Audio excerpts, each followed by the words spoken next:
in all advertising and all like that. You see, recently I saw a segment on television of how the people in what we call quote unquote Asia, that is a designation by the white supremacists, the ladies are now trying to lighten their skin. They say they don't want a yellow skin. Mm-hmm. They say, whiter skin is much better. See, that's part of the refinement. That's the white supremacists at work. And what is the result of all of this in the refinement stage? Well, the result is what it's always been, and that is, particularly in the refinement stage, and that is the white supremacists have what I call, and I put it in the word guide, the 3 T's of politics when it comes to interaction between white and non-white.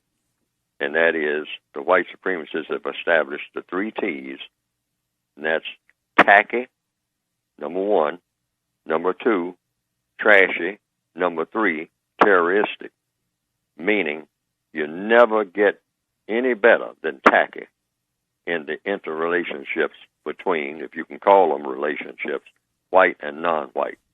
If you will notice, all around you every day, if you tell the truth about it, when black people are around white people, the basic interaction between the black people and the white people, at very best, is tacky. If you ever notice the way that black people talk to white people and the way that black people talk to white people, even when they're on panels on television and whatnot, I mean, you see a sort of a nervous laughter.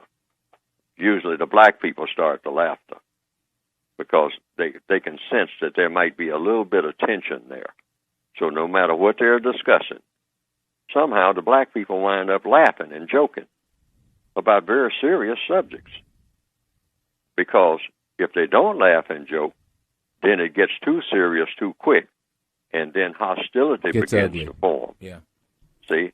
So everybody starts start doing a little backslapping, a little laughing and joking and making jokes about everything. And so what started out to be a very serious conversation kind of degenerates into almost a comedy act. Pay attention to it. That's what I mean by tackiness. See, that's tacky. That's not being honest. That's not being forthright. You can be forthright without being hostile. You can be truthful without being hostile. If you just handle everything in a business-like manner and just describe everything the way that it truly is, and then try to work through solving problems. But when you see white people and black people, non-white people sitting around, whatnot, and they start interacting with each other in any setting, it doesn't get any better than tacky. And if they try to improve on the tackiness, what usually happens, it degenerates into trashiness.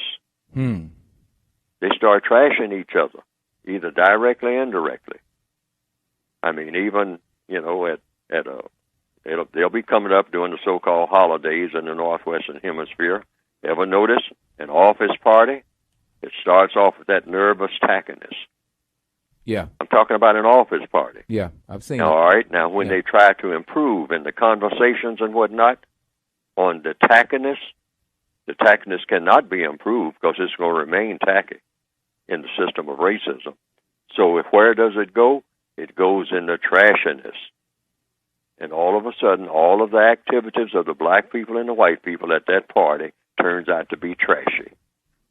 You can depend on it. It's going to get trashy if they try to improve on the tackiness. And then, from trashy, it goes to that 3rd T. If it really peaks out, it's going to the 3rd T, and that is terroristic. Somebody starts drinking. Somebody uses what they call the magic word, maybe. See, so they can't go any further. If you don't want this thing to get out of hand, you have to try to keep it in the tacky stage.